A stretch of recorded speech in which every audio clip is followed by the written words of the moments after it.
bá a ti fi orí bẹ́ẹ̀ náà lórí èmi la ò ní yọ̀ sí. Àwọn agbófinró yabo ibùba àwọn agbébọn ní Kwara. Wọ́n pa ọ̀pọ̀lọpọ̀ àwọn ajínigbé. Ètò ààbò wọ́n ti ń padà bọ̀ sípò nípínlẹ̀ Kwara báyìí.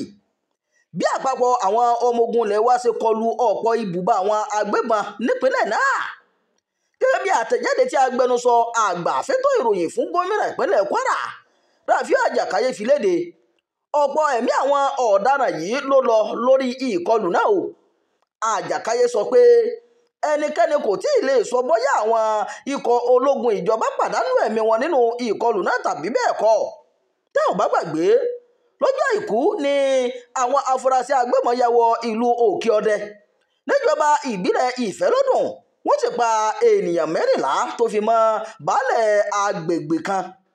Àpapọ̀ ikọ̀ ọmọ ogun ló gbéná wojú àwọn agbébọn ní ibùba wọn tó wà ní agbègbè Bàbá-Ṣàngó ní alẹ́ ọjọ́ Ajé. Ní ibi ìkọlù yìí ni ọ̀pọ̀ ẹ̀mí àwọn ọ̀daràn yìí ti ṣòfò. Ìkọlù àwọn ọmọ ogun sáwọn àgbẹ̀ yìí ló wáyé ní ọjọ́ kejì tí ìṣẹ̀lẹ̀ ìpànìyàn náà wáyé nílùú Òkè-Ọdẹ ní ọjọ́ Àìkú. Ìròyìn ṣàfihàn pé ìkọlù sí ibùba àwọn ajínigbé yìí wáyé ní ààlà ìpínlẹ̀ Kogi sí ìpínlẹ̀ Kwara. Àtẹ̀jáde náà tẹ̀síwájú pé ṣáájú ni àjọ ọmọ ogun òfurufú ti kéde ìkọlù láti òfurufú sórí àwọn ọ̀daràn náà. Èyí tó jẹ́ ìbẹ̀rẹ̀ ọ̀tun láti jẹ́ ibùba àwọn agbébọn náà run. Kò tí ì sí àrídájú kankan o bóyá àwọn ikọ̀ ìjọba pàdánù ọmọ ogun tàbí bẹ́ẹ̀ kọ́. Ẹsẹ̀ o tẹ̀ ń darapọ̀ mọ́ ìkànnì yìí. Ẹ jẹ́ ń lọ sókè lọ́hùn náà, mò ń padà bọ̀. Ẹ kú kalẹ̀. Amóhùnmáwòrán kan àtàtà tí aráyé gbọ́. Kí Alára TV ni wọ́n sọ. Ení, èjì, ẹ̀ta, ẹ̀rin, àrún, ẹ̀fà, èje, Jígí Alára. Sinimá méje tó lóyin ládùn. Sinimá titun méje la gbé jáde. Láti Jígí Alára. Jígí Alára lórí YouTube. Àwọn sinimá yẹn rèé o.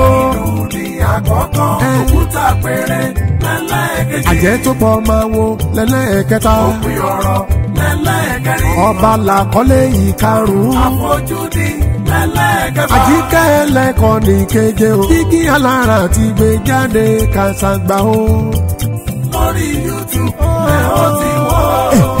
Àwọn akọkọlùkọ lóyin ládùn rọ̀ wọ́n pàtòkè tilẹ̀ sinimá méje tá a gbé jáde rèé látọwọ́ Jígí Alára lórí YouTube. Ìlú làkọ́lé alákọ̀ọ́kọ́ Jígí Alára àti Rose Odika ni co-producer. Òkúta àpèrè lẹ́lẹ́ẹ̀kejì Jígí Alára gangan fúnra ẹ̀ ló produce. Àjẹ́ tó pa máa wo lẹ́lẹ́ẹ̀kẹta Jígí Alára àti Lélo Wówà ni co-producer. Òpin ọ̀rọ̀ lẹ́lẹ́ẹ̀kẹrin Fatai Karim àti Jígí Alára ló jọ produce. Ọba lẹ́lẹ́ẹ̀karùn-ún Tampan Ìdó local government àti Jígí Alára ló jọ pawọ́pọ̀ láti ṣe. Àfojúdi lẹ́lẹ́ẹ̀kẹfà Lateef Quadri àti Jígí Alára ni co-producer àti ẹ̀ náà. Àjíkẹ́ ẹlẹ́kọ̀ọ́ ni sinimá ẹlẹ́ẹ̀keje Unity Caucus àti Jígí Alára ni co-producer. Àwọn Nollywood superstars ló kópa nínú àwọn sinimá yìí. Ẹ máa gbádùn gbogbo àwọn sinimá méjèèje. Ìlú, Òkúta àpèrè, Àjẹ́ tó pọ̀ máa wo, Òpin ọ̀rọ̀, Ọba, Àfojúdi, Àjíkẹ́ ẹlẹ́kọ̀ọ́. Àwọn sinimá méjèèje yìí ní kẹ́ ló máa wò lórí YouTube tó jẹ́ ti Jígí Alára. Adéọmọdé ni executive producer àwọn sinimá wọ̀nyí. Kò sí àṣàdànù ńbẹ̀ o. Ẹ kún ti mọ̀ pé gbogbo àwọn sinimá wa ló máa ń stand out yàtọ̀. Jígí Alára ní kẹ́ subscribe sí o. Ẹ download, ẹ share, ẹ like. Tẹ́ ẹ bá ti ń wo gbogbo ẹ̀ lẹ́ ó gbà wípé ó kọjá àfẹnuròyìn. Jígí Alára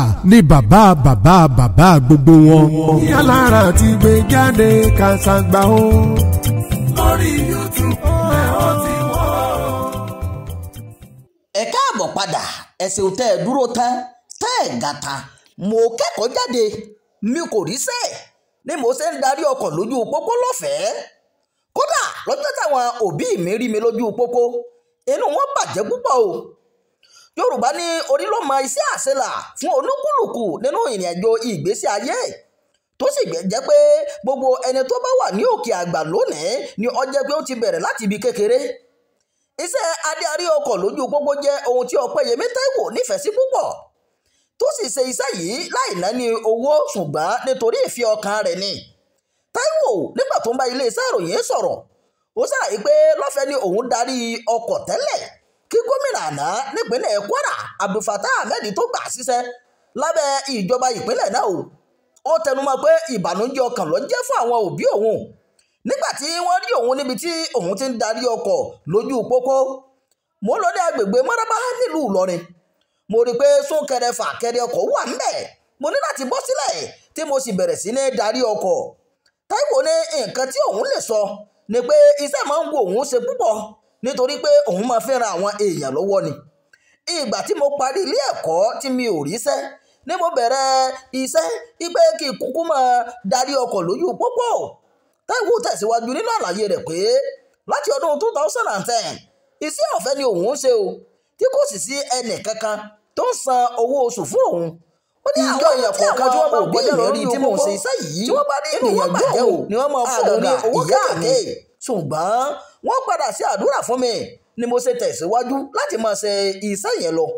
Táíwò ní lẹ́yìn ọdún 4 tí òun ti ṣe iṣẹ́ náà ni gómìnà tó wà ní orí àlífà lásìkò náà nípínlẹ̀ Kwara Abdulfatah Ahmed rí òun nígbà tó òun kọjá lọ.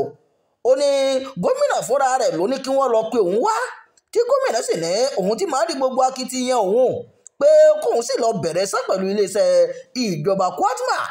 Gómìnà ní kí n lọ bẹ̀rẹ̀ iṣẹ́ pẹ̀lú iléeṣẹ́ Kwatma tí gómìnà sì tún fún mi ní owó tó jọjú kódà mi ò tí ì gba irú owó yẹn rí o kí n tó bẹ̀rẹ̀ iṣẹ́. Ìròyìn àjọ fún di àkókò yìí kò ní jù báyìí lọ. Ẹ má gbàgbé o láti máa bá wa darapọ̀ mọ́ ìkànnì Jígí Alára. Ẹ sì kú àmójúbà eré orí ìtàgé eléyìí tó jáde lórí ìkànnì yìí eré ìtàkùn orúkọ rẹ̀ ní Ìlú. Ẹ máa bá wa wò ó.